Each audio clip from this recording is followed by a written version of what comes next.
Right, good morning, everybody, and happy budget day. I'm sure we're all excited. Welcome to November Cabinet meeting. My name is Councillor Mike Cox, and I'm the Deputy Leader of the Council, and I'll be chairing this meeting today. I'd like to welcome members of the public who have given up their time to be with us today, and of course Cabinet members and other councillors who are in the room and online, as well as the officers that are here as well. First of all, I'd like to hand over to our Democratic Services Officer to go through the housekeeping for today's meeting. Thank you. Please note that this meeting is being recorded by the Council for live broadcast and will be published on the Council website for a minimum of 6 months. The meeting may also be recorded or streamed for live or subsequent broadcast by members of the public, although ultimate discretion in this matter lies with the Chair in case of disruption. For those in the room, please note if the fire alarm sounds, please exit the building by way of the nearest available signed fire exit route and make your way to the assembly point at the War Memorial in the gardens opposite the front of the building. Finally, please ensure background noise is kept to a minimum and mobile phones and other devices are turned off or switched to silent for the duration of the meeting. For those in the room, this includes turning off microphones and turning the volume down completely on your laptops. Thank you. Thank you, Sarah. So we've item number 1 is apologies, and we've received apologies from Councillor Milliel, and that's why I'm sitting in the hot seat, and also Councillor Andy Hadley, who are both on holiday. And agenda item number 2 is declarations of interest. We've not received any declarations of interest to date, but if any members of the Cabinet realise during the meeting that there may be a conflict of interest, please let us know. So moving on to agenda item number 3, confirmation of minutes of the meeting held on the 29th of October 2025. So we have a proposer, I believe, in Councillor Sandra Moore. Yes, thanks, Chair. Yes, I am happy to propose the minutes, but with one small amendment. That's item 59, declarations of interest. And it was actually mine. So I declared an interest on agenda item 8 in the draft library strategy as a member of the Friends of the Camford Heath Library and not the Branksome Library as recorded. So can I ask for that to be corrected? Thank you. Thank you. And on with that amendment, is there a seconder? Councillor Harrott. Thank you. And are we all in agreement with that? Agreed. Thank you. Agenda item number 4 is public issues. There's been no petitions or questions submitted from the members of the public on this occasion, but there are 3 statements which have been submitted from members of the public, 2 relating to agenda item number 10, the pool crematorium, and 1 in respect of items 7, 8 and 9. So the first statement is from Susan Stockwell. Can I invite Susan to read out her statement, please?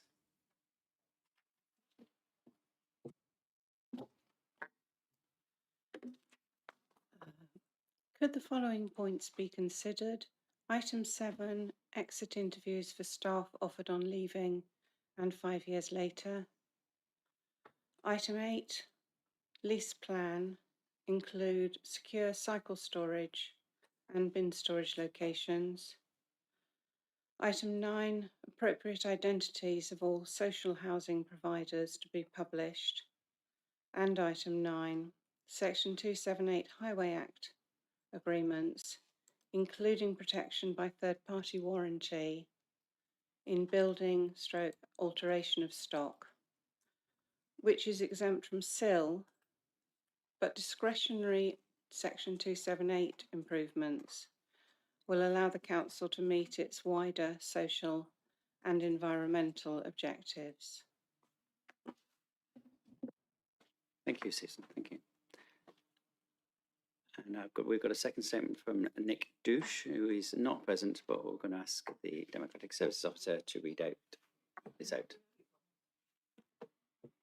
Thank you. Public statement from Nick Douch on agenda item 10, Pool Crematorium, update and next stage opportunity. I speak on behalf of local funeral professionals and families we support across BCP and Dorset. We are here once again discussing the future of Pool Crematorium almost 6 years after cremation ceased. The report before you has been shaped by external advisors, yet it overlooks the knowledge and experience of those who work in this field every day. The decline of this service is not the result of unavoidable pressures, but the outcome of poor management and repeated failures to act. Residents, businesses and staff have carried the burden of this decline. Whatever decision you make today must place the needs of our community first. Poole deserves a reliable and accessible crematorium that restores public confidence and protects local jobs. Local families deserve a commitment to restore this service, rebuild trust and ensure mistakes of the last 6 years are never repeated. Thank you, Sarah. And the third statement is from Emma Regan, who is not present also. She doesn't come from the area, but she has an interest, and so I've allowed it to be read at this time. So over to Sarah. Thank you. So public statement from Emma Regan on agenda item 10, Poole Crematorium.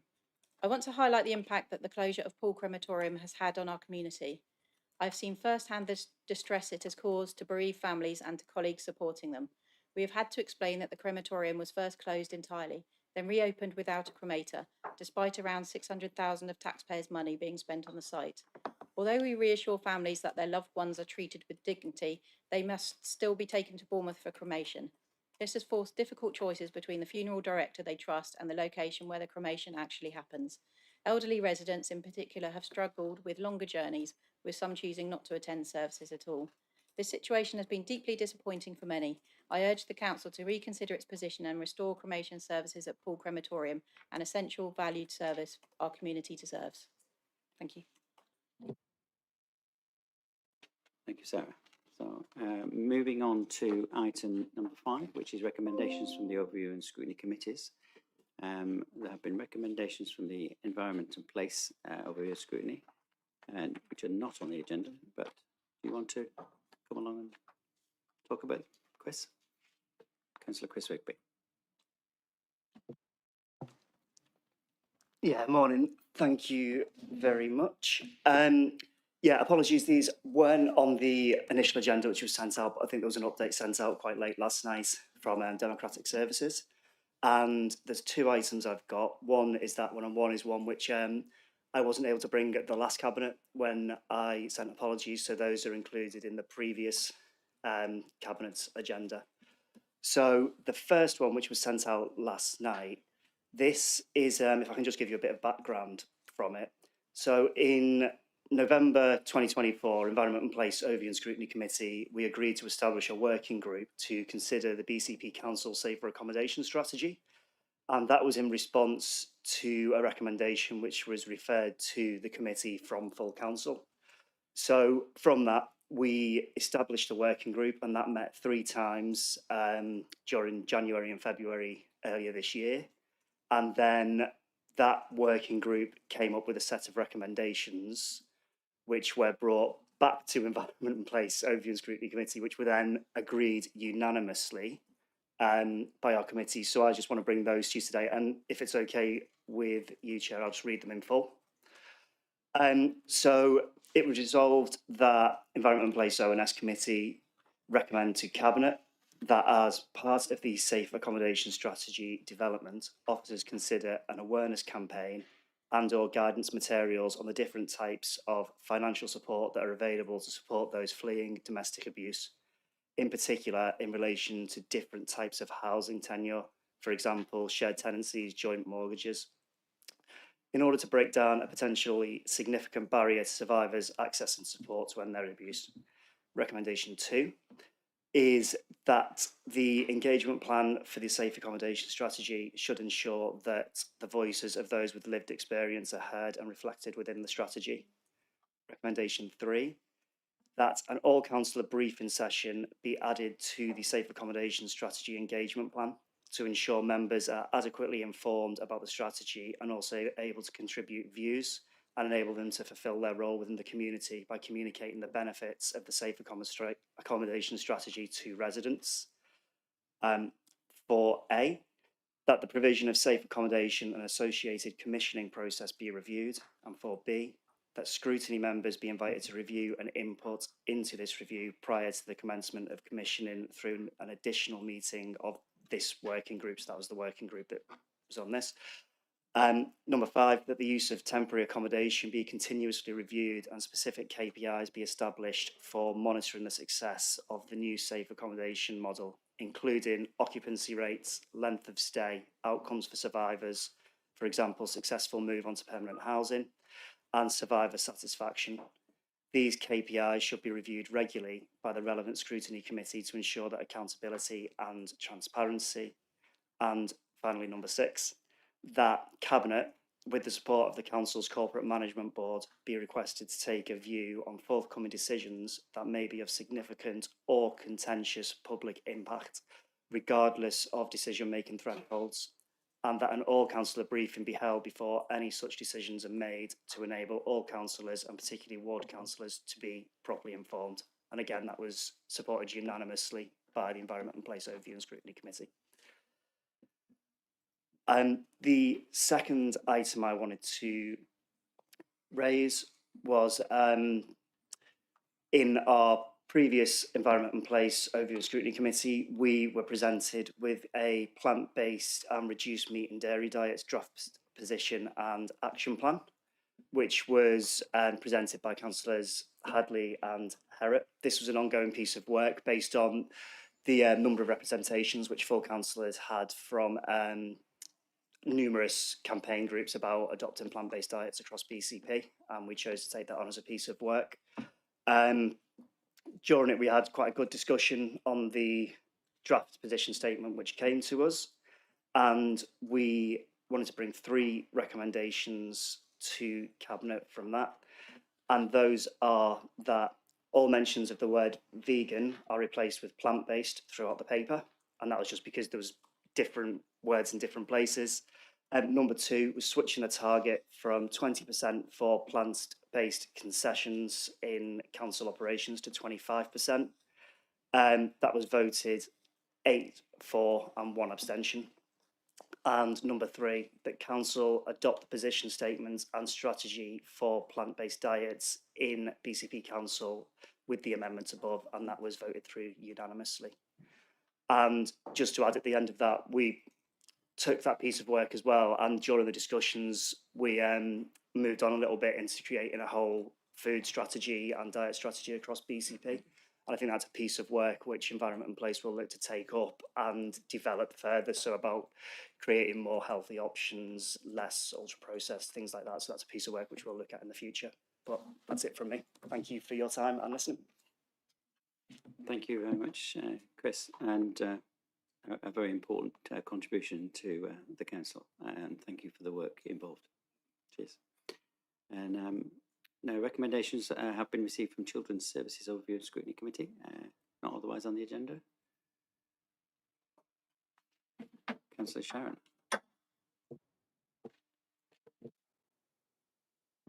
Thank you, Chair.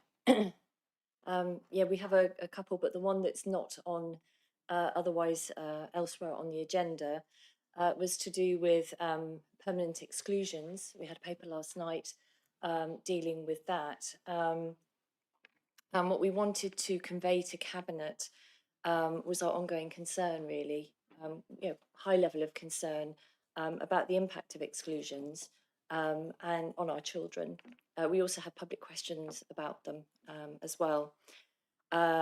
Particularly within BCP, we have a disproportionate effect on our children who have special educational needs and are in receipt of free school meals. We are a significant outlier when it comes to those cohorts, whereas we're not for other cohorts. So I think it's definitely worth taking note of that. There is progress being made. There's a lot of work being done. We heard about the good work of the virtual school, for example, increased partnership working with schools, the 3-tier alternative provision improvement plan.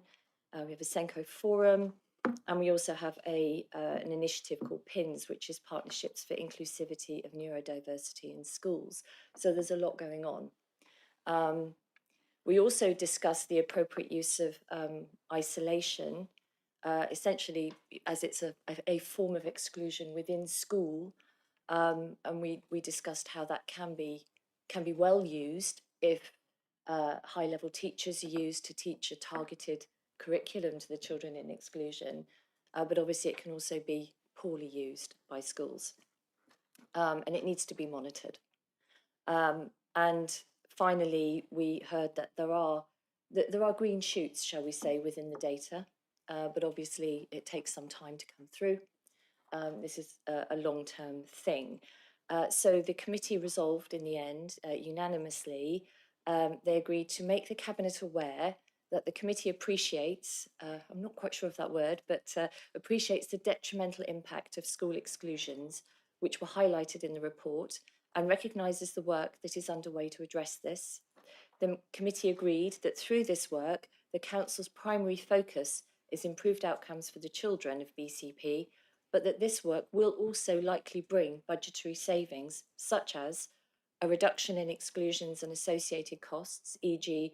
transport, alternative provision placements, tribunal processes, improved outcomes for vulnerable pupils, reducing future demand on social care, youth justice and post-16 support services, and a reduction in the need for unregistered and costly alternative provision as more needs are met by schools.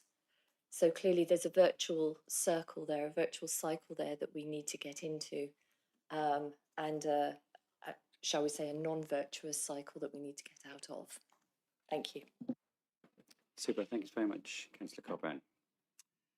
So we move on to recommendations also received from Children's Services and Overview Scrutiny Committee in respect of agenda item 12, which will be raised at the appropriate time during the meeting. Yes, please.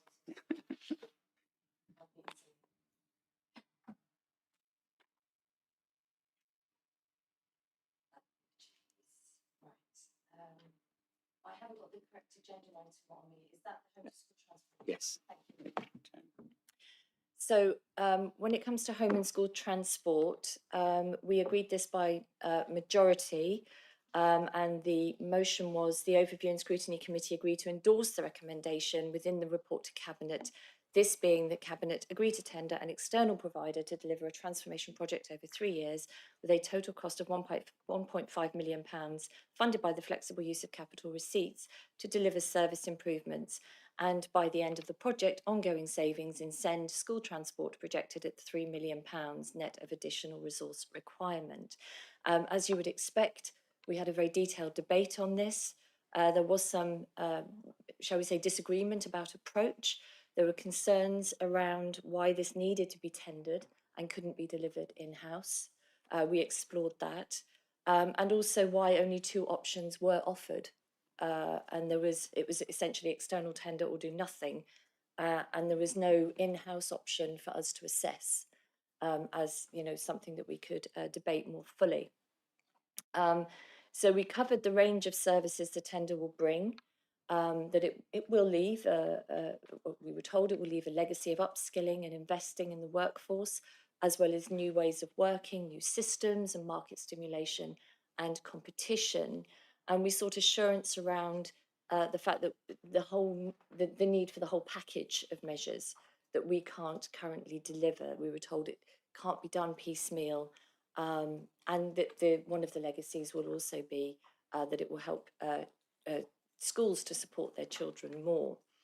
And we focused on the impact on children and families, particularly the benefits of independent travel training, which is one of the aspects of the package. And also within it is route optimization.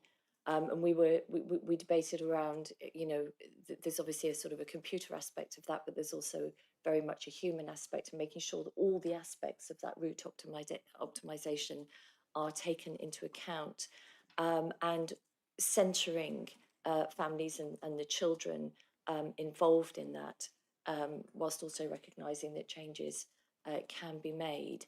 But those changes will be co-produced with families. And yes, we spent some time being assured, if you like, that the children would not be lost in this, and that it is actually a child-focused initiative as opposed to merely a money-saving one.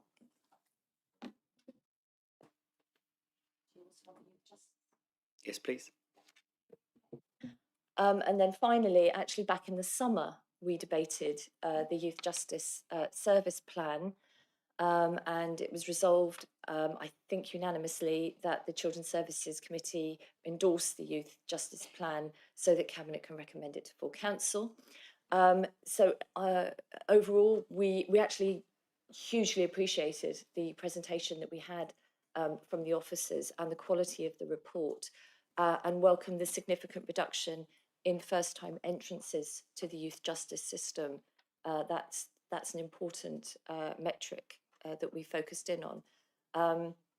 That reduction largely due to strengthened partnerships with the police, and they in turn had grown in confidence with us to refer people to, because they understood that they would actually get effective intervention now.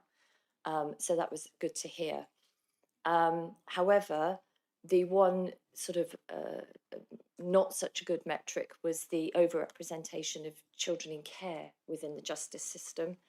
That is a national issue, but we also need to think about how we better support our children in care so they don't end up in the youth justice service. We did praise the integration of children and young people, their voice throughout the service, and the fact that different methods of communication were being used to reach, to have different conversations with different people in the way that they needed to have them. And finally, we asked about a data dashboard, and if one could be developed so that we and others could better visualise and monitor the complex data that comes with this service area, and we were told that this is being explored. Thank you. Super. Thanks very much. So can I ask Councillor Kate Salmond if she has any recommendations, if she's around? I suspect she's not. So there's no recommendations there.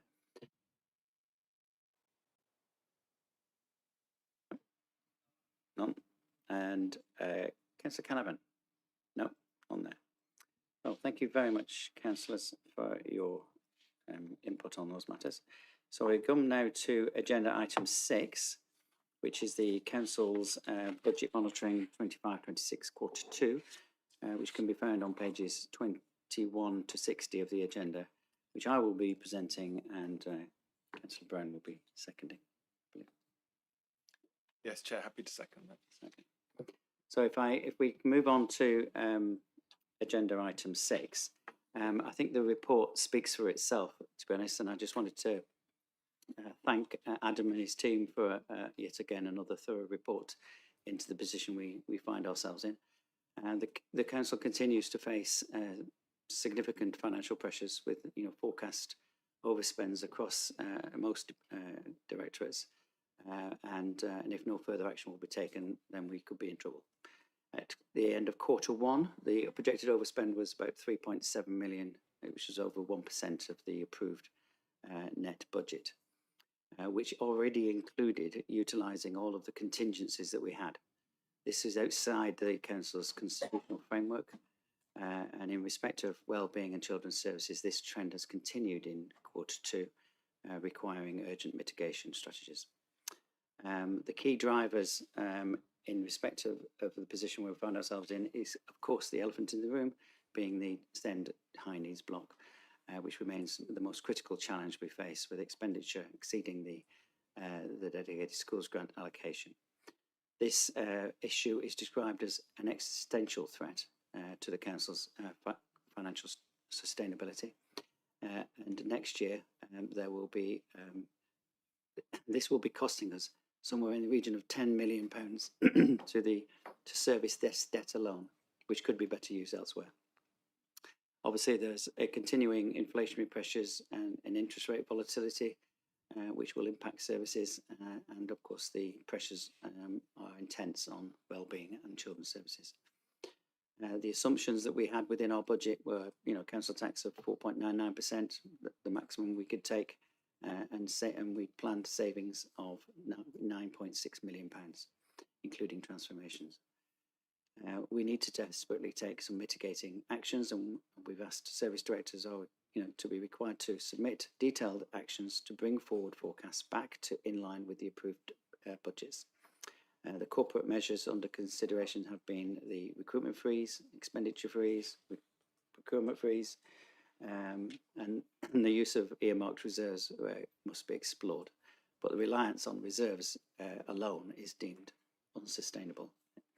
So from the long-term financial plan context, the Q2 emphasises that the 25-26 budget is part of a rolling process requiring continuous monitoring and adjustment. Cabinet has reiterated the need for proactive management to maintain financial resilience and ongoing national uncertainties, such as the cost of living crisis, the SEND funding gap, and finally the fair funding review, which has just been published. And on that point, I want to bring in the finance director to update us on that, because the news is not great.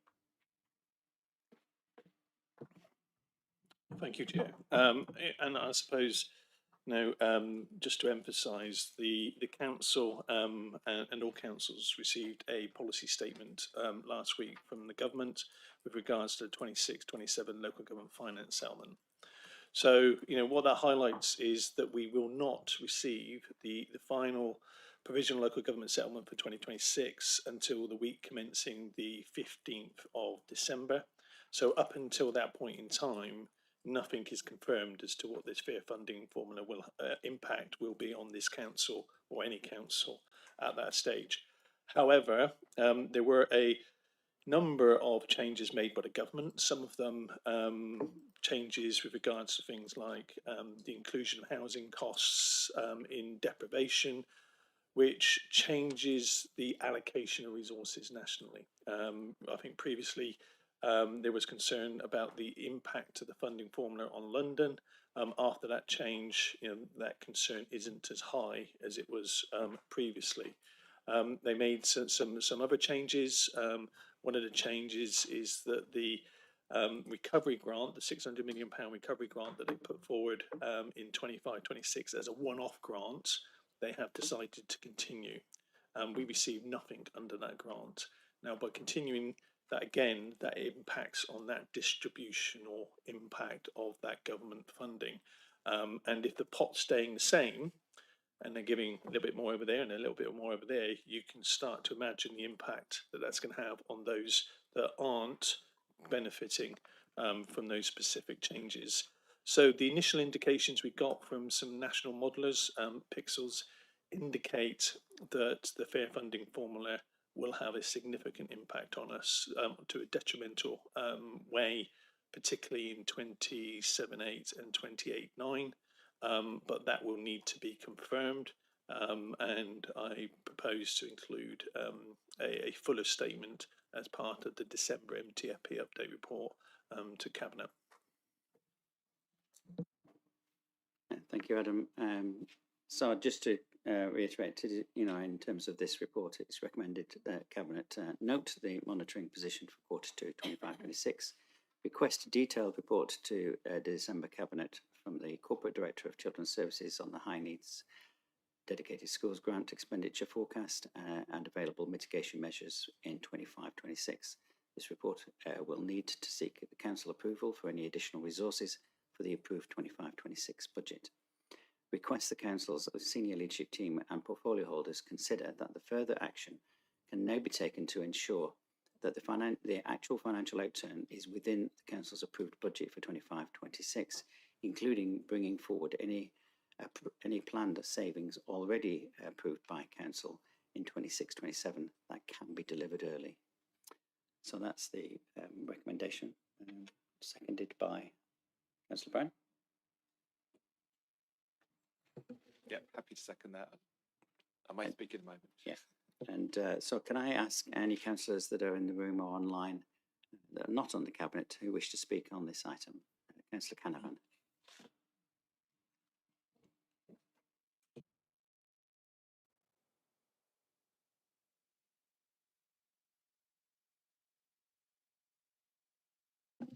Thank you, Chair. Just a couple of quick points, if I may. One is obviously within the report that is before you, there's a lot of detail about adult social care. And I just wanted to report that we have, a week or so ago, had a detailed budget presentation within adult social care at the Health and Adult Social Care Review and Scrutiny Committee. And certainly last year when we were looking at the budget, we were scratching our heads definitely about the pressures. And as the report highlights, the pressures are even worse than they were, more considerable than they were before. But obviously we've got an eye on trying to see what we can do about that. We're continuously looking at ways in which we might be able to assist in that process. So just to offer some reassurance, I guess, that Overview and Scrutiny is looking at it. But the other point I wanted to raise, Chair, if I may, is just about, and it probably will seem a small point in the scheme of things, but this relates to vacant properties. And there's a fractional overspend, and in the big scheme of things, it's not a large amount of money. But one of the properties identified in the report is a property called Fairways. It's actually a care home in my ward in Boscombe, which was closed about a year ago, and it's been empty ever since. And it just feels that we are, pretty more positive. I think we could do a lot more. Can I put it like that? In terms of trying to make decisions about what we do with properties like this. Are we going to sell it? Are we going to refurbish it and bring it back into use? But because that process feels a little slow, I'm witnessed by the fact that that property's been just stood there empty for a year, and it was painful at the time to manage the disbursement of those residents when that particular care home closed. So just an appeal really through you, Chair, if I may, just to see if we can speed that process up and make those decisions earlier. But thank you very much indeed. Thank you, Councillor Canavan, and it's a good point, well made. Having been around it myself. Adam, you want to weigh? Chair, it may help with regards to just to identify the Fairways Care Home, I think, has been to the Council's Corporate Property Group. The Council's Corporate Property Group identified that asset as a potential for a housing development, a social housing development.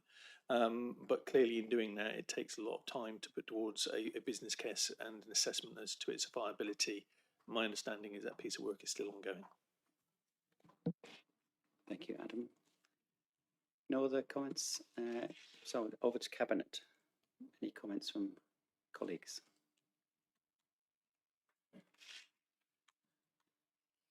Councillor Burton, you seem to be wanting to Yes. speak. I wasn't going to speak, but you mentioned the elephant in the room, and I've been thinking about the elephant in the room for quite a bit, as you can well imagine. I think we've all noticed the elephant now, haven't we? In fact, there's very little room left for us and the elephant. But my question is, strangely enough, is why is the elephant in the room? Because I don't think we've actually really considered that, have we? And the other is, are there any other elephants on the way? I think is the other question. Is the elephant in the room just because there's a system in place which is costing a huge amount of money, which doesn't work? And that or is a worse elephant is it means that what are we doing to our children? What's happening to our children? That means that this amount of money has to be spent. And I think that is the question that needs answering nationally. This is not a BCP question; it's a national question. But I do think we all need to think about it. And why have we got to the point when we can't afford to care for our own children? It is the other big elephant, I think. So there's no answers to that, I'm afraid. It's just my thoughts about elephants. Let's try and not go on to the zoo analogies, but yes. Councillor Brown? Yeah, I wanted to just pick up a couple of comments on adult social care, because members will know, looking at the report, obviously there's currently projected a substantial overspend within adult social care, and Councillor Canavan sort of has made reference to that, and I do appreciate the work of the Health and Adult Social Care Review and Scrutiny Committee, actually, in sort of discussing with officers and discussing within their committee the sort of the pressures around adult social care funding and how they can contribute to sort of focusing on particular areas which could be beneficial for us overall as a council and for our residents. Some of the pressures are detailed in the report, but I wanted to sort of highlight them a bit because I think we often discuss various parts of the council within operations and other areas, and financially where there are pressures, but they tend to pale into insignificance a bit when you look at some of the high costs within adult social care. One of the biggest pressure areas, which is referenced in the report, but it's only sort of referenced in almost in passing actually. I think point 4A in the report where it talks about adult social care, it talks about the increase. There's been a 7.8% increase in the demand for care home placements for adults aged 65 plus, which is really substantial when you look at how much we're spending on care home placements. And it says this is mainly from hospital discharges, which, you know, members will be aware through the Future Care Programme, working with our hospital colleagues to speed up discharge from hospitals and free up hospital beds, but also quicker than anticipated private service users capital depletion. And I just wanted to explain that to colleagues. So what does quicker than anticipated private service users capital depletion mean? It means that where residents as self-funders or residents or their families placed people into a residential care home or a nursing home to be looked after, and that's been funded, self-funded through their capital assets, whether it's be sort of cash assets or the value of their property. Due to the high costs of care, you know, some of these are pushing up towards sort of £2,000 a week, you know, £100,000 a year for these care home placements. And I suspect also possibly due to stagnating property prices, they're not increasing like they used to. That actually more of those self-funders that are in a care home for longer, and actually their capital is depleting and running out, and they're getting to the point where actually they don't have any capital left or not above the threshold. So actually then it turns to us as a local authority to fund those care home placements. And it's always happened, but it's happening at an increasing rate now. And there's an increasing number of people that we as a local authority are having to step in to cover the care home fees for. It can be difficult and contentious because sometimes family have placed their loved one into quite a high cost care home placement and not one that we would normally fund that level. So it can mean that people have to be moved into one of our sort of approved care homes where we have a framework agreement and an agreement about the rates that we'll pay. So it can be a difficult and contentious issue, but it does, as it says in the report, it's something which there's not a lot we can do about, but it's just happening at an increasing rate. There are more residents and families now turning to us as a local authority, and it's our statutory duty to fund their care. So that's really putting a lot of pressure on our budgets, and it is difficult to know what we can do about that. I know officers are looking at trying to be able to predict further into the future about how many of these cases will be coming to us, but it's a really difficult one to manage. So that's putting a lot of pressure on our expenditure, as well as sort of more complex needs, which members have probably heard me talk about before. It does talk there in paragraph 4D about a specific case, which and it's just to show the effectiveness of our sort of officer working, that there was a case costing £15,000 per week for the care package through various bits of work and joint funding from the NHS. That's brought the cost to this council down to around £3,000 a week. So on that one case, saving us in excess of £500,000 a year in care funding. And there are more cases like that officers are working on to work with our NHS colleagues about where there's a medical need and NHS funding should be present for those sorts of cases, but also looking at the sort of the package of care that's been provided and where better value care packages can be secured for those cases. And I think those just indicate, actually, due to the size of the adult social care budget and the size of spending, that's where we can actually, by working really hard and working smart, that we can actually make significant savings in our expenditure. It's a statutory service, we have to deliver it, but we're responsible for making sure we deliver it efficiently and effectively. So. Any other cabinet members want to comment? Thank you, Chair. I don't know whether colleagues would agree that I don't normally tend to get too political in cabinet, maybe in full council, but not in cabinet. Although I'm quite happy to quite happy to make an exception today. today of all days because of the budget. In the light of what the Chief Financial Officer said about the fair funding review, which clearly doesn't appear to be fair at all as far as we're concerned. The situation we're in just makes, obviously, it just makes me personally really angry. I'm not going to mention the C word today, but obviously, you know, the things that we may have to look at cutting are the non-statutory, in the main non-statutory, and that's no surprise to anybody. But you just look at everything that's gone on in the last, I don't know how long this Labour government's been in, 18 months or so.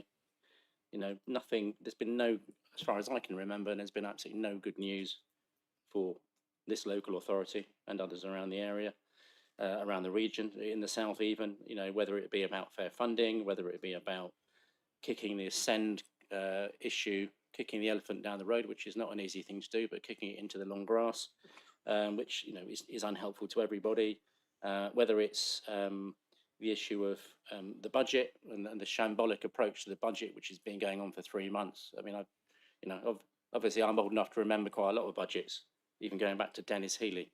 And, you know, I can't remember one that was so shambolically carried out. So I just wanted to make that point because I'm really angry about the things that I feel passionately about, and I think that which are at risk because we've got no good news from this government, and particularly actually one of the other things I was going to mention was this constant refrain that they want to move resources from the south and the southwest and the southeast to the north and the Midlands, which again is, you know, it doesn't sound like good news to us. So, you know, perhaps I'm going to be proved wrong this afternoon, but I suspect that the budget, which appears from all we know, which is quite a lot, given the constant leaking from the government itself about what's not in or in the budget, and which appears to be written in the main for the benefit of Labour MPs rather than the country as a whole. I suspect that if there are any rabbits out of the hat this afternoon, they're not going to be rabbits that have already helped to local authorities. And just talking on MPs, obviously there are 3 Labour MPs. I know you corrected me last time, Chair, but apparently one of them's now come back. So one can only hope that our 3 Labour MPs are actually doing something useful in fighting for BCP. Thank you, Chair. Thank you, Councillor Martin. I think in terms of budgets, let's be clear, today's budget is all about the national stuff, whereas the one that we're interested in is the one that we will get the details of on the 15th of December or shortly afterwards. And that's the one that will affect the residents of BCP. So I just wanted to sum up by basically saying that, yes, we're in, it's difficult times, but we're no different from any other local authority. They're all in the same. I've heard some horror stories across the country of their finances, and ours seems to be better than theirs. But it's still difficult, still very difficult, and we need to balance this year's budget so we don't have to carry any of it forward to next year's budget. So can I ask for that we accept the recommendations as put forward? Unanimous, thank you. And can I move on to agenda item number 7, individual performance framework update. And Councillor Hannah is going to introduce it, and I'm going to second it. Thank you, Chair. This is very much a monitoring report for information. It stems partly from interest that was expressed during pay and reward discussions on how staff performance is being monitored, and it also follows the employee engagement survey in 2023, whereas the report says individual performance was felt not to be managed quite as effectively as it might have been. Since then, a range of strategies have been introduced, as set out in the report. In 2024, the Council launched a new online performance system designed to align individual objectives with overarching corporate ambitions. The system allows managers and staff to access shared performance records and input personal objectives using a digital portal, which encourages discussions on well-being, career development, and supports documentation of one-to-one meetings. Overall, there were several objectives set. That colleagues should have regular and ongoing performance conversations, that all colleagues should receive an end-of-year performance review, that we should create a fair performance framework where decisions are based on evidence, that we should provide data, insights and reporting around performance and use of those, and that we should support existing and potential managers in their supporting of staff's performance. There are comments in the report indicating how each of those is being addressed and how they're progressing. I won't go through all of that, but just to mention that there has been an increase in the number of staff receiving an end-of-year review, as set out in paragraph 4.1, with a total of 92% having received it by March 2025, with some specific factors that impacted that progress described in that section. There were performance indicators introduced as set out in paragraph 5.1, called exceeding, succeeding, building, and requires improvement. And those are defined for managers to use. There has been a modular approach introduced for management development to enable managers to self-select modules relevant to their individual needs. And I want to acknowledge that there has been not quite so rapid development in the data management, and that's partly due to the fact that the overall team in people and culture has been extremely busy on pay and reward and the new payroll system, both of which are being introduced next week.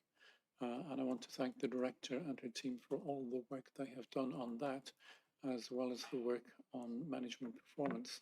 There was a further employee engagement survey in 2025 that showed increases in key performance indicators as set out in paragraph 3.3. So again, my thanks to the director and her team. She's available for any detailed questions, and I recommend that we note the report. Thank you. Thanks, Jeff. Can I ask any other councillors in the room or online, which I don't think there is any, that want to speak on this? Councillor Canavan.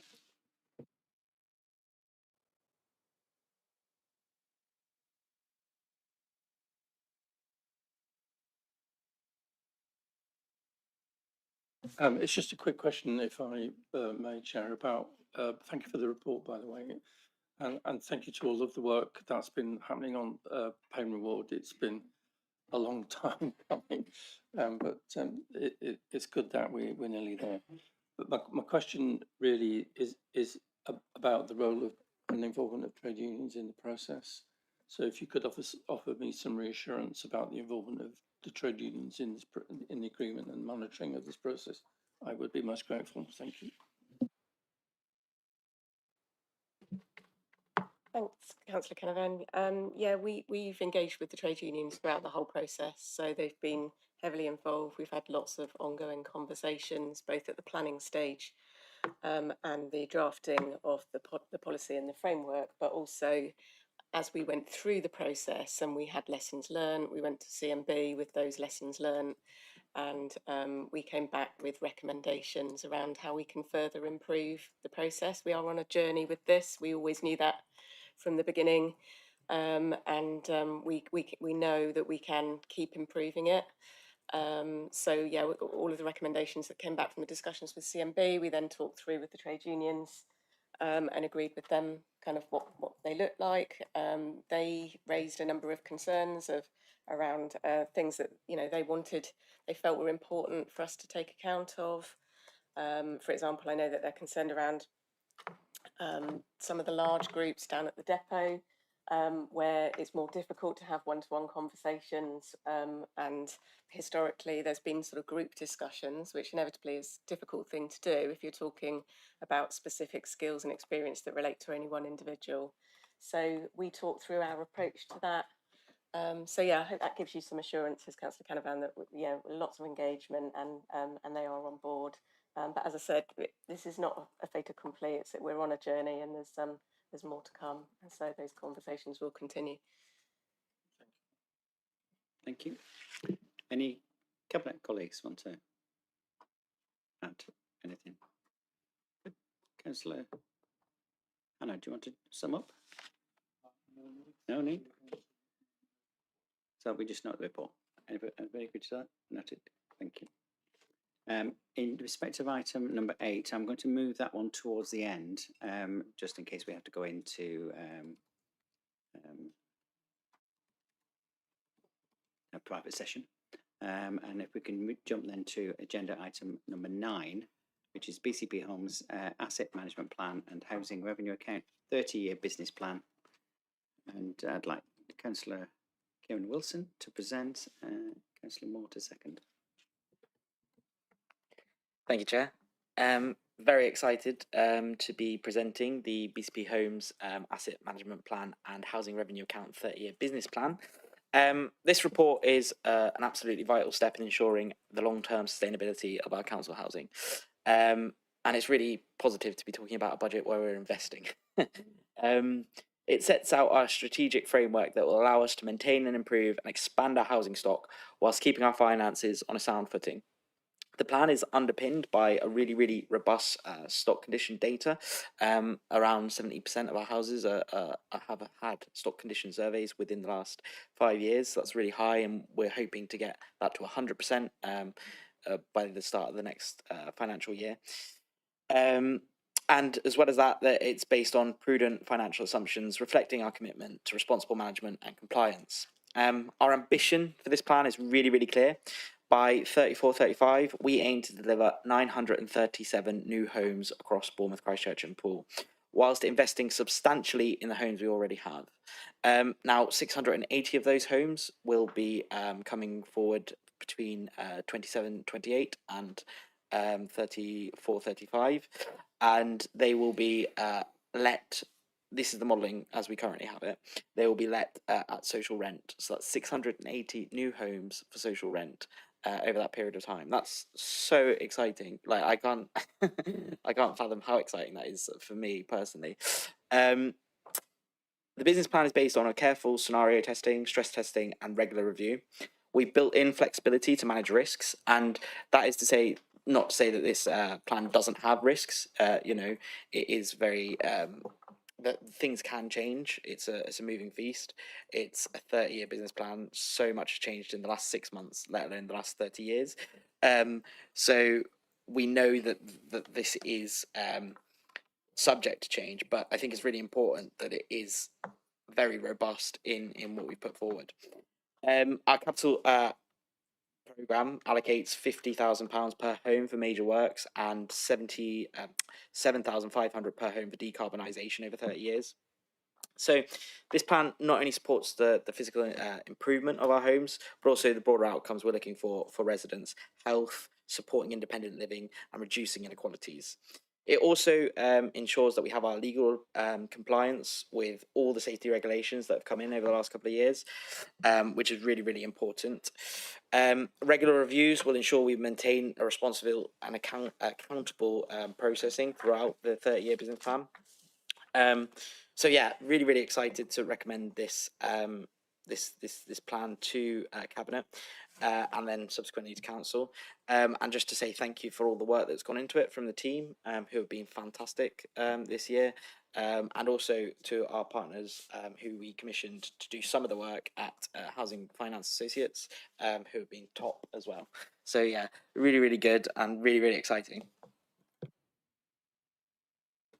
Thank you very much, Councillor Wilson. And can I ask for anybody else in the room, any other councillors in the room that want to speak on this?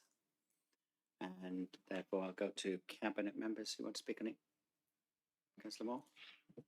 Yes, thank you. I'm really very happy to second this paper proposing the 30-year business plan based on lots of sound data and financial assumptions. And I do think that adopting these recommendations is going to help BCP Homes to continue providing safe, decent and energy efficient housing. So yeah, happy to second the paper. Thank you. Thank you. I won't ask how old people will be by the time this comes to fruition. That'll be too embarrassing. So can I ask for agreement on the recommend? Oh, you want to speak, Councillor Brown? Yeah, I wanted to speak just to, I didn't want to sort of gloss over this report because it is, as Councillor Wilson says, really significant that we're able to deliver new council homes and hundreds of them, and as well as tens of millions, hundreds of millions investment in our existing council housing stock. And I think if you compare to other local authority areas, you know, the quality of our council homes is substantially better than a lot of other towns in the country, and I think it's really important to note that they've been kept in good condition and we're able to invest in our existing stock and in new stock. But I wanted to sort of translate that a bit to the impact it has on residents, and I'm just aware of a story, and it's probably been one of the most moving stories of my career as a councillor, when in my ward in Bearwood we had 6 new council houses opened, and actually they were the first new council houses built in Poole for about 20 years. And I went along to the opening, and they were fantastic, good quality homes. The utility costs for the residents were very low because they had air source heat pumps. They didn't even have to have a gas connection. They literally just had an electricity bill, no gas bill, because their heating was all done through air source heat pumps. And I spoke to one of the residents there, and they moved out of a private rented property in Camford Heath, where the children were sharing a bedroom, and they'd spent a substantial amount of time, I think probably a couple of years, sleeping in the lounge on the sofa so that their children could have the bedroom. So it was massively over-occupied, high rent being private rented, and they'd moved into a council home, which was 3-bedroom. Their children could have separate rooms. They had their own bedroom for the first time in quite a substantial time. The rent was less than it was they were paying private rented previously, and as I say, the utility costs were a lot less, and they had a secure tenancy there, being in a council house, so their children could form relationships in the local community, go to the local school, and were secure to know that, you know, they were there for the long term. And that sort of change is absolutely transformative for families and for the life opportunities of those children. We shouldn't underestimate that. If children are in over-occupied, inadequate housing, transient private rented housing where they're having to move from one area to another and move from one school to another, that really impacts their life chances and their sort of, you know, their potential for achievement and to fulfil their lives. So I think we really shouldn't underestimate the impact. No, it's great to talk about the houses and about the money, but the impact that has on the lives of the residents who will live in those council houses is immeasurable. And I think we really need to sort of remember that that's what this is all about at the end of the day, changing children's life chances, changing the opportunities for families and giving people a secure home. And from my portfolio of health and well-being, a secure, decent home is one of the key drivers of improvements in people's physical and mental health and well-being. And so to do this will really support our health and well-being targets for the conurbation as well. Thank you, Councillor Brown. Councillor Wilson, do you want to sum up? Yeah, happy to. Appreciate cabinet colleagues who have spoken on this. Yeah, and especially Councillor Brown. I think you're absolutely spot on. I go on about it, and it's probably to bore people with it, but housing is absolutely the foundation on which we all build our lives, and we so often take it for granted. Yesterday I was speaking at a housing conference in London around temporary accommodation, and the session before it was on temporary accommodation and children and the health effects that it has on children. And so that's why it's been so important to get people out of temporary accommodation, out of B&Bs, in our other side of the things. But this is also going to make a huge difference to people's lives, like you say. Like, the quality of the housing we're producing is going to be really fantastic, and it is going to change people's lives. And I wish we could do more, and we could potentially. But what's been important about this plan is living within the risk. So this plan is super ambitious, but it also manages the risk really, really well. So I think that's really key. So yeah, really happy to bring it forward. Really excited to see it come to fruition, and yeah, happy to put the recommendations I set out. Thank you, Councillor Wilson. So all those in favour of the recommendations? That's unanimous. Thank you. if we can move to item number 10, which is the pool crematorium, which is update and next stage and can be found on pages 177 to 184 on the agenda. So Councillor Sandra Moore will be presenting and proposing this report, and Councillor Byrne will be seconding. Yes, I'm quite happy to second this report, Chair. Yes, thank you for that. Well, as we know, the cremators in Poole ceased operating in 2020, and since then only funeral services have been held in Poole. However, we also know there is still public and business demand for cremations in Poole, and as a council, we've already looked at many ways to achieve this. Unfortunately, as we also know, council's finances are still challenging and will remain so until government decides to sort out the social care and send. But despite this, we do have the political will to continue looking for a solution. A prior information notice, PIN, was published in February 2024, and the comments received are in the report. In finding a solution, we need to remember that it has to be right for this council. And this paper is to formalise the procurement process and highlight the need to accept that the bereavement market is changing away from traditional cremations. And this evidence is actually included in the report at item 12. Following a follow-up from interested parties from the PIN exercise has been received. And in addition, other parties have since approached the council expressing interest in the pool facility, and informal communication is being undertaken. I ask Cabinet to support the option to formally take the site to market, to offer a concession procurement opportunity, invite bids from experienced crematorium operators, and to realise service reinstatement whilst remaining a BCP Council asset. In this way, it should be possible to minimise financial risk to the council while securing income and provide enhanced services to bereaved families, while also improving service resilience. And as a council, we need to be satisfied we have explored all current interest in realising a reinvestment opportunity through a transparent procurement process. The results of the evaluation can then be considered by Cabinet in a future report to determine if the offer or offers best align with council priorities, values and the MTFP requirements as part of an award decision. And I ask Cabinet to support the recommendation. Thank you. Thank you, Councillor Moore. So can I ask any other councillors in the room that want to speak on this item? No? Any Cabinet colleagues want to speak on the item? No? No? Okay, can we move to a vote then on that and make a decision? All those in favour? That's unanimous, thank you.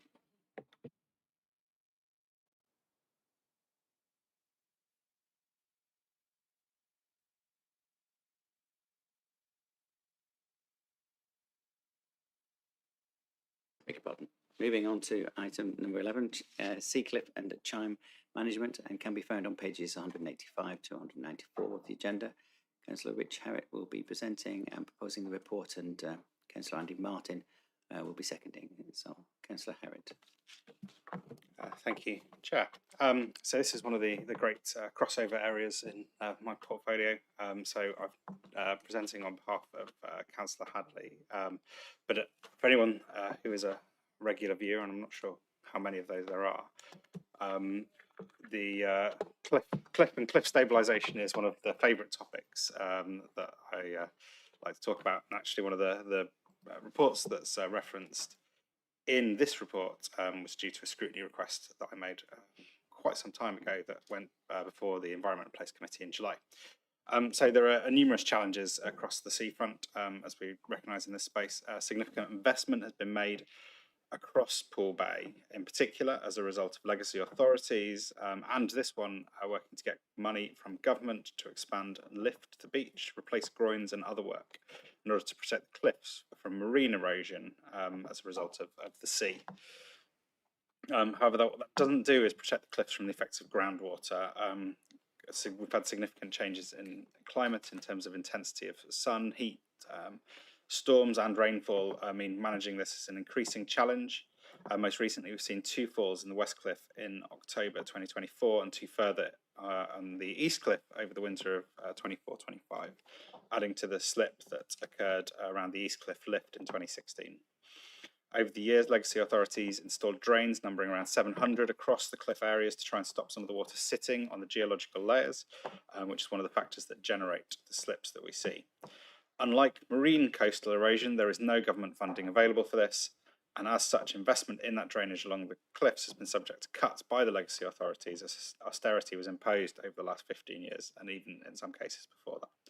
In response to the issues, the Council has formed a cliff management working group to develop a strategy that is aimed to be completed in the early part of 2026. And at the core of that is treating cliffs as an asset and building in a regular inspection programme. Before that is completed, though, it's become obvious that in order to deal with some of the issues we're seeing, tackling the drains has to be a priority. And as such, this paper seeks one-off funding across this year and next to tackle some of those 700 sand drains, maintain and unblock across the various paths and zigzags down the cliff. So that is about £1.45 million from reserves. The decision to reach into reserves is not taken lightly. But it's worth noting that the impact of cliff slips, as detailed in one of the reports we've seen this year alone in terms of cost and foregone income, is around half of that already. Significant impacts are seen on accessibility, attractions and the general desirability of the seafront as we're having to terrace fence off. We see beach hut owners displaced and it's just a significant impact on the service and running it alongside the really significant risk we see to safety. And whilst our cliffs are of a different profile, and I don't want everyone to start being very alarmed by this, you only have to look along the coast to Dorset to see where there is a risk of cliff slips, especially at West Bay. This work won't remove all the future risk of slips. Obviously, there are a lot of different factors. We are looking for it to go some way to maintain and improve the effectiveness of current defences to help mitigate some of that risk around the cliffs and prevention of further movement. Thank you, Councillor Harriott. Anybody else in the room want to speak about Councillor Canavan?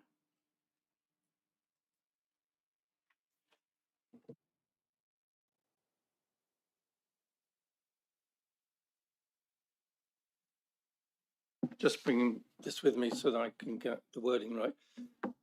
I'm fortunate enough to represent a ward which has a stretch of cliff. One of the areas mentioned in the report is Honeycomb Chine, which is in my ward. And there has been significant problems with drainage off the cliff and the drains being blocked by sand. So I very much welcome this report. My concern about it is, yes, some immediate rolling programme of inspection and maintenance definitely needs to be done. And some kind of assessment needs to be done about the work going forward.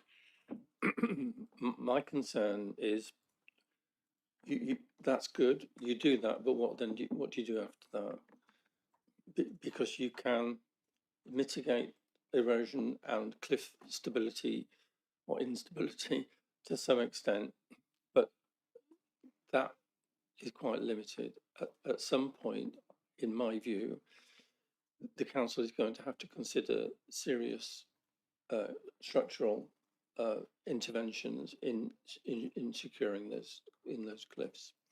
The East Cliff lift is still in the state it was when it stopped working, when we had a cliff slip all those years ago. Nothing's been done to it. It's still bent and twisted and still there. So I think in terms of going forward, Chair, we cannot underestimate, I don't believe, the cost that this authority is going to have to face going forward in securing these lifts, securing these cliffs, because they are going to continue to fail. And you can mitigate it, and that's all well and good in the report. I'm happy with that. But going forward, I just think you are going to have to think of something quite much more significant intervention in order to secure them for the longer term. Thank you. Thank you, Councillor Canavan. Any Cabinet colleagues want to?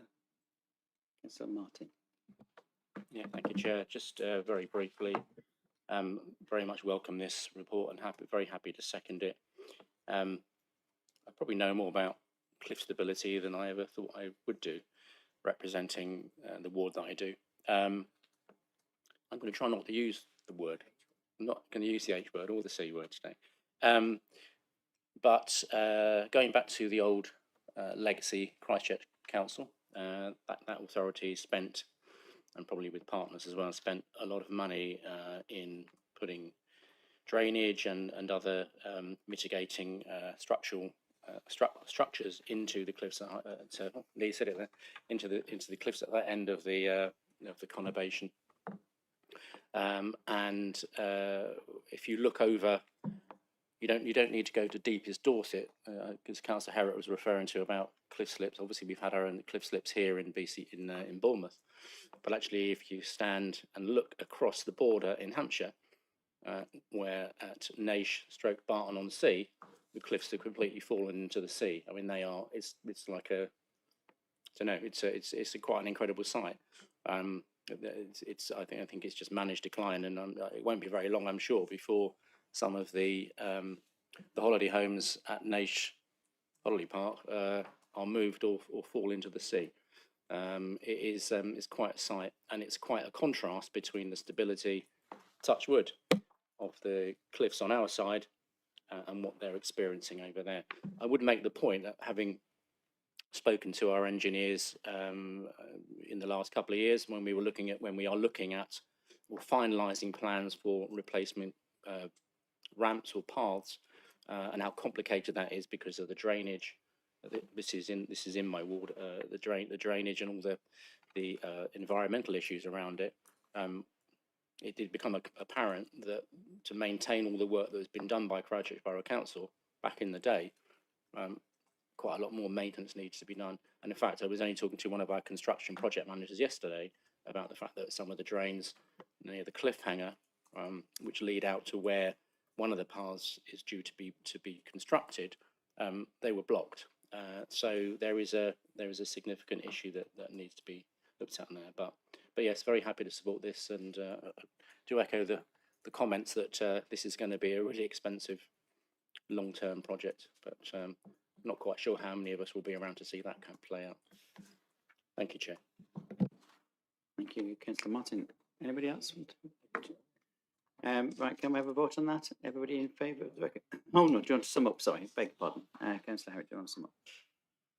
Thank you. I did want to talk about Hampshire, but it was, just feels like the wrong word. So I went Dorset for my cliffs, but I've seen the cliff at Barton as well, and it is a very different profile to the ones that we protect in the BCP area versus the ones that are unprotected out there.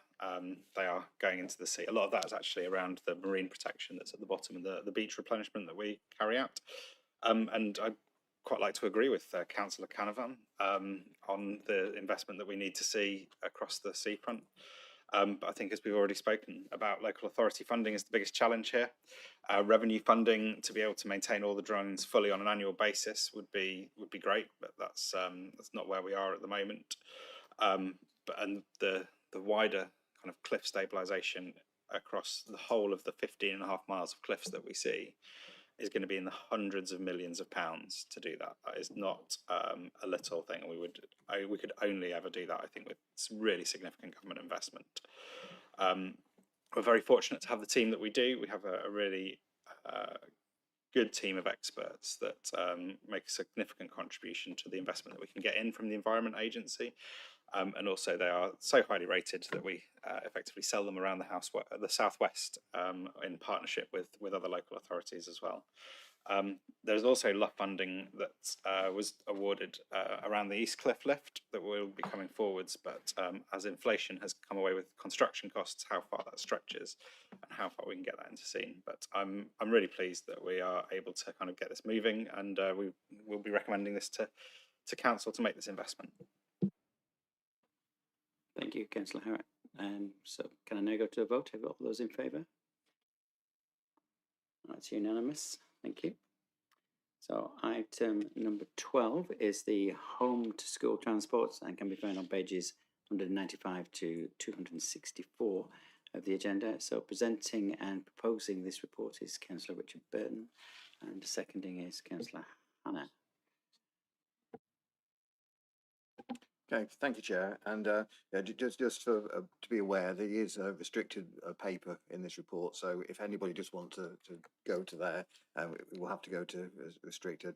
I'm hoping not, but just for warning. I made my notes to speak on this actually before children's scrutiny last night, although some of the things I said were very much well amplified in that. And I thank the work they did on it and the Chair for coming to share with us today. The first thing that I would say about this report, and just to make sure that people understand, this report isn't all about money. I've said it before and probably say the same thing many times, that we need to put the outcomes for children and young people at the forefront of our decision making. And the bonus is that if we get that right, the service becomes more efficient and consequently cheaper is also the outcome. The report says that we currently provide, and I'm quoting from the report here, 1,639 passengers to be transported. Now that sounds quite, passengers transported. That actually means children and young people be moving from their home to their school and back again each day.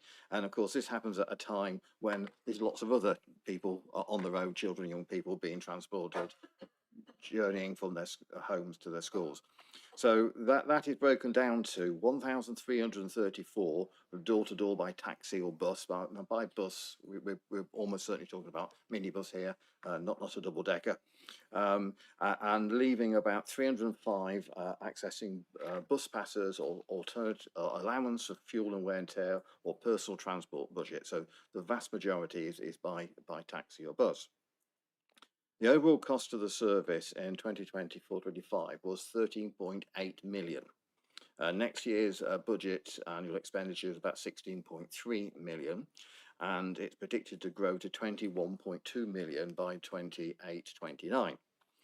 Now, of course, these numbers all depends on the children, young people who need this transport, and of course, it is their right to have this funded. Yes, it's their right.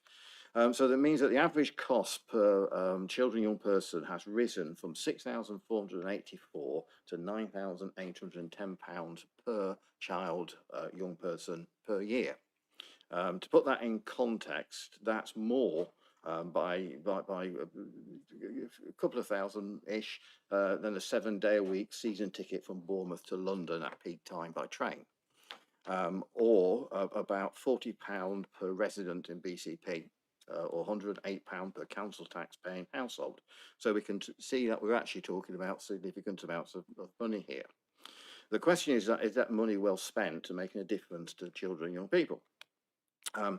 We've already done work around this, and BCP, again taking this from the report, performs similarly to other progressive authorities, and the report attached praises our transport team, saying that they are committed and knowledgeable and have already considered and implemented many initiatives with some controls and protocols, delivering exceptional performance, which at a low number of PAs allocated to routes. However, it's felt that more work can be done to further these improvements. What is being asked is for us to agree to tender an external provider to deliver a transformation project over 3 years with a total cost of 1.5 million, funded by the flexible use of capital receipts. Again, for context, that is equivalent to a little more than 1 month of the year's budget. This will deliver service improvements and outcomes for children and young people. By the end of the project, ongoing savings to send school transport is projected to be 3 million. Officers have met with representatives from parent carers together, who are going to gather views from parents, carers on proposed policy changes designed to promote independent travel. Just in case you're not aware, Parent Carers Together is the official forum for BCP who represent the voices of parent carers of children, young people with special educational needs and or disabilities. Parent carers, young people will be consultated. I'll try that again on the proposed changes, transport arrangements going forward. Now, the first question that I asked, and this was brought up at scrutiny last night, was why can't we do this work in-house? Yes, I'm always cautious about using external providers. However, talking about this, we don't actually have the staffing expertise currently available. Now, just so that you understand, I mean, coming back to the numbers, if you can imagine a map drawn with dots with all these children and young people starting point and where they're going to finish, add to that the time of the day, and the fact that schools and education starts at different times, the journeys different lengths. Some of these journeys are actually quite long. We all think about them being within BCP, but of course they're not. Many of these children and young people go further than our area. Yeah, that sort of could be done, but if you actually try to get the thrust of this is we actually want to help children and young people develop so that they can travel more independently, and therefore it's quite a complex move to do here. It could be the fact that the best for a child or a young person is, rather than being in a taxi on their own, that they start to share and start to socialise with somebody that's in the taxi with them. It could be that rather than just being picked up from their door, they could actually go to actually group with another group of people to be picked up somewhere in their community. That would be, again, a benefit to their development. It could be looking at developing more personal travel plans. All these things actually make it more complicated. So yes, it is possible to develop in-house, but the time and expertise would actually probably be more costly. And one thing for certain, it will take a lot longer to actually get it going. So if you would look at Appendix G, you can see the evidence of the track record of what external providers can do and have done in other local authorities. I think I'll leave it there, Chair, to give time for any questions if we need any. Thank you, Councillor Burton. Is there anybody else in the room that wants to speak on this item? No? Cabinet colleagues? Councillor Hannah? Thank you, Chair, and I am very happy to second the recommendation in the report. Can I admit that until I read the report, I did not appreciate the sheer scale of the problem, as Councillor Burton has said. 1,639 SEND children having been transported to school each day. That is a massive logistical problem, so I fully appreciate the challenge involved. I also didn't, before I read the report, fully appreciate the costs involved and the increasing costs involved, and the fact that we're going to, with a projection, have an increased cost of 21.8 million by 28-29, which is a massive amount of money. So whilst I hear Councillor Burton saying this isn't just about money, there is an element of it that is inevitably about cost.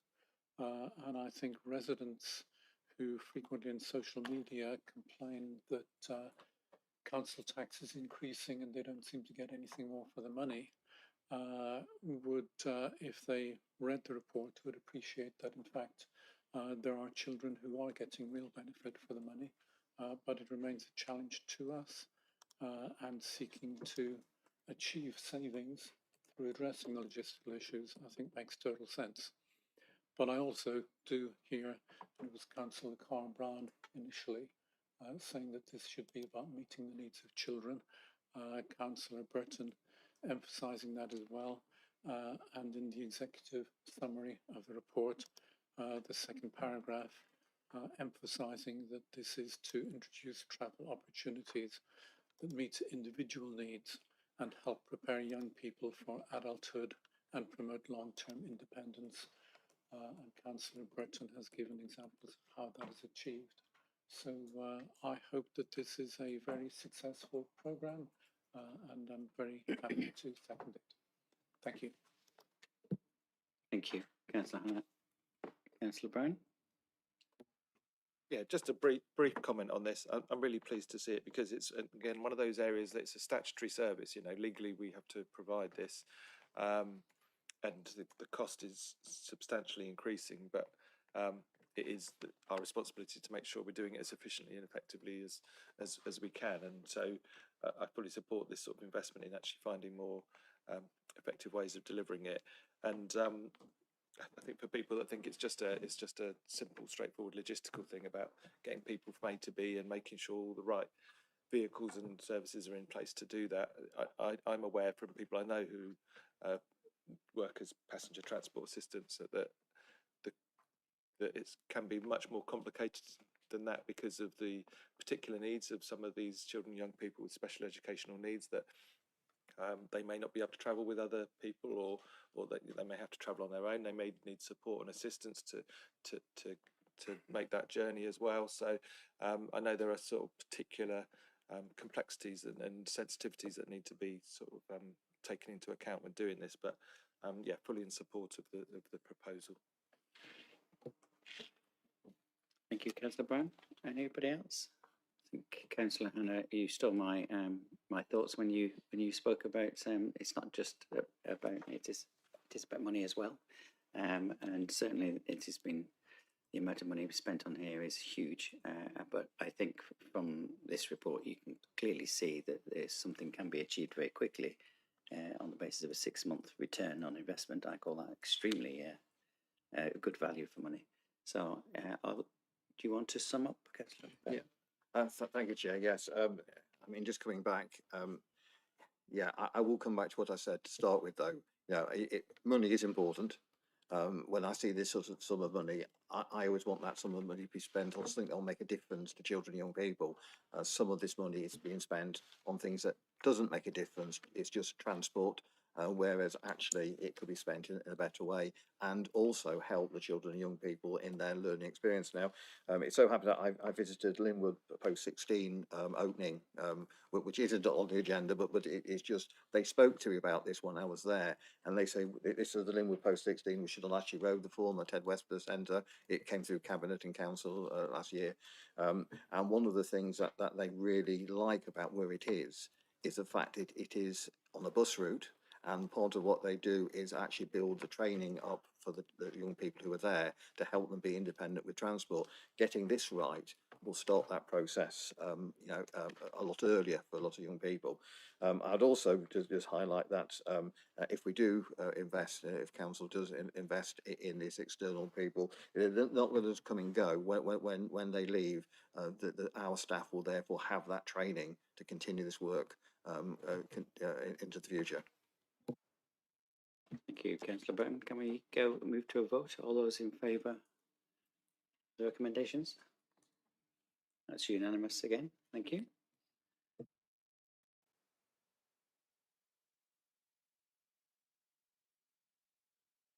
Can we move on to agenda item 13, the Youth Justice Service Plan for 25-26, which can be found on pages 265 to 334 of the agenda.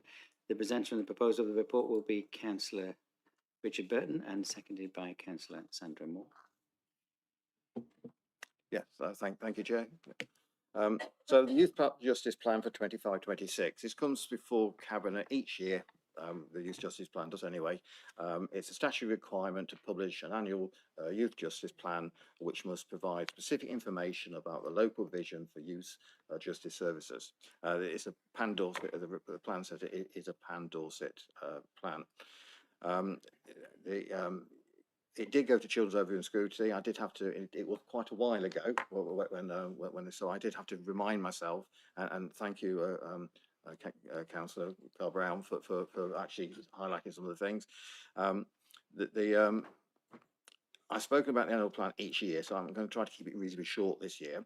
But I would like to add one thing that Councillor Carl Brown said that Children's Overview and Scrutiny did pick up. They commented on the depth and the quality of the Youth Justice Plan report and welcomed the significant reduction in first-time entrants to the youth justice system. I would also personally like to add my thanks to David Webb, the Head of Services for the Dorset Combined Youth Justice Service, the report author, for always providing this report, and he always provides a really good report, and I think they're always very readable, and you get a lot of interesting information to what's going on from these reports. I can also recommend to everybody, if you've not read the report, please do read it. It does me, you know, nice bedtime reading, because there are some really good news stories in it. Sorry, I've just lost my train of thought for a moment. One thing that comes through in the strengthened partnership with police, who are now had greater confidence and working with young people for more effective innovations. I will just flag the report does note, and I noticed Councillor Cobb-Brown did notice this as well, the overrepresentation of children in care within the justice system. This is a national issue, and work is ongoing to ensure joined up planning and early intervention for these young people. However, I do want to highlight that these are our corporate children. These are, you know, we're all corporate parents, and unfortunately, our children are more highly represented in the youth justice system. I would also like to flag the integration of the child's voice through this service. The opportunity to hear and understand the voice of children should never be missed. The report recognises the importance of adapting communication methods to suit individual needs, and I mentioned last year that children and young people known to the service are assessed by speech and language therapists, and that work continues and is making a big difference. It is a few months that it went to Children Over School today, but they were very supportive of it, and I would very much recommend this report to you and taking it through to council. Thank you very much, Councillor Burton. Anybody else in the room that wants to speak on this? Councillor, Cabinet colleagues? Councillor Moore? Yes, thank you. Well, I'm very happy to second this plan, and I've nothing to add to the report or the comments that Councillor Burton's just made. But can I just say that when I read through this paper, I found a poem at the end which was based on something written by a child with autism when he was asked to explain how he feels every day. And it's called I'm Paradoxical. And I would like to just recommend that you find some spare time to give it a quick read. It's on page 294 and it's amazingly insightful. It's well worth the effort to read it. Thank you. Are you going to read it then? Okay. No. Any other Cabinet colleagues? No? Okay, shall we move to the vote? The item is for recommendations to council. All those in favour? Thank you very much.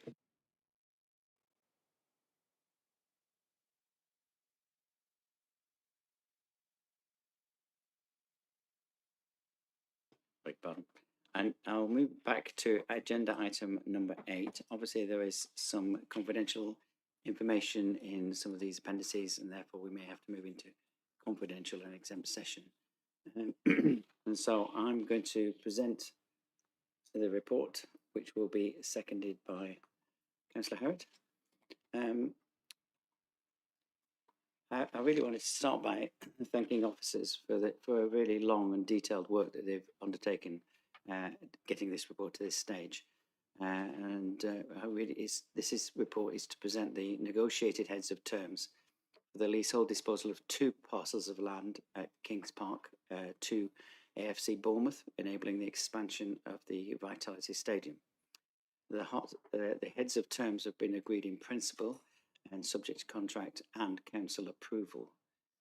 Just to remind everybody that the background, it came to Cabinet on 1st of October and then council on the 14th of October, which had previously approved recommendations for council officers to negotiate heads of terms under option C, which was the 2 leases. This report returns with those negotiated terms and seeks authority to instruct BCP's property legal team to progress the leases to completion. There are, as I say, 2 parcels of land. One is the stadium and one is the adjacent car park and training pitches at Kings Park. I won't go into the commercial terms because they're confidential, but does anybody have anything, anybody in the room want to add anything to that? Does any Cabinet colleagues want to say anything about that? Councillor Harriott. So yeah, I think it's a great step forward in enabling AFC Bournemouth to take on the stadium expansion. Obviously, notwithstanding the planning process that they're yet to go through, enabling them to make some investment in that investment and to increase the capacity of the stadium and manage the car parks in line with match days and events whilst maintaining the community access. Enable us as a local authority to focus resource on dealing with poor parking on roads around the stadium and bring in some much needed income. And besides obviously the cash value that there will be attached to the lease, we should hopefully see an uplift in some business rates contribution, provided we're allowed to keep it. And also we shouldn't withstand the enormous huge community contribution that we see from the club to work in some of the most deprived communities. So yeah, I'm pleased that we can endorse this and look forward to hopefully getting this through and ready for their investment.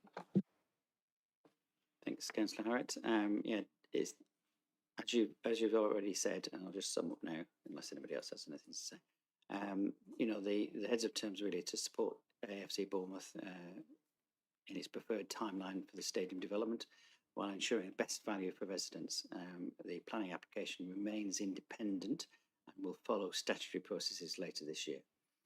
So we recommend that the Cabinet recommends to Council that it notes the decision of Cabinet on the 1st of October and Council meetings on the 14th of October, approves the heads of terms recommended by officers for the leasehold disposal of 2 parcels of land at Kings Park and instructs BCP officers to agree the recommended HOTS heads of terms with AFC Bournemouth to instruct BCP's legal team accordingly and to process the 2 leases to completion.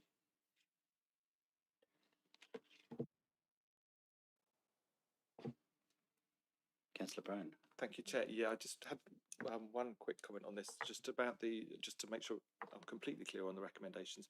Recommendation B talks about the approving the heads of terms, option C. And I just wanted to clarify, because in the report, the options appraisal has an option A and an option B. And I want to make sure we get the right legal decision based on the report that's before us, because in paragraph 17 and 18 of the options appraisal, it talks option A and option B. I suspect it may have made previous reference to what may have been a previous option C, because I know there's been lots of sort of discussions and debates about this, but just wanted to check that I'm getting this right, just so that we do have the right legal decision in front of us. Good point. Chair, if I may come in and try to help to some extent. The option C, and I'm speaking so slowly just in case Gwilym wants to correct me, who's virtually online today, that is a reference to the previous report that was taken to full council, i.e. it was option C in that report that was taken to full council, and that is responding to, if you like, the wording that was put forward to council last time. Which the item B refers to. Yeah, okay, thanks. I just wanted to clarify that. Gwilym, do you want to add anything to that? No, I think Adam's covered it. Okay.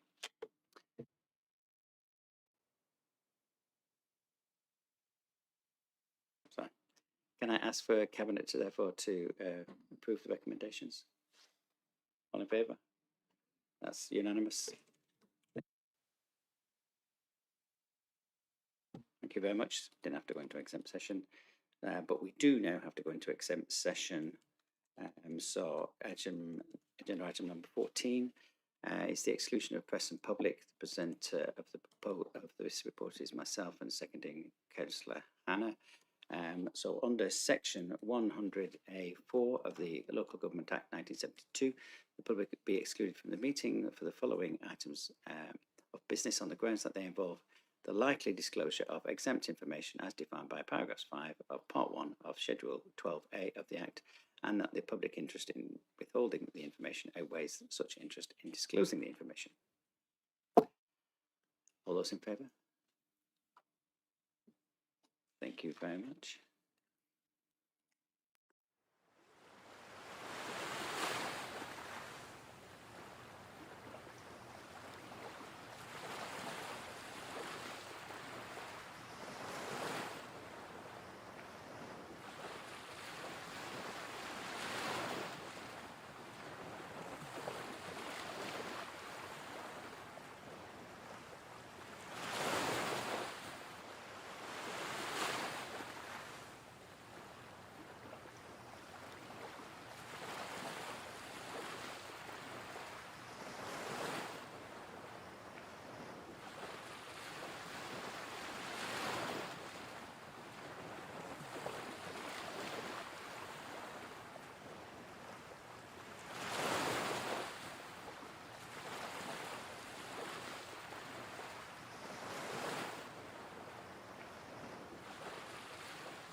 online.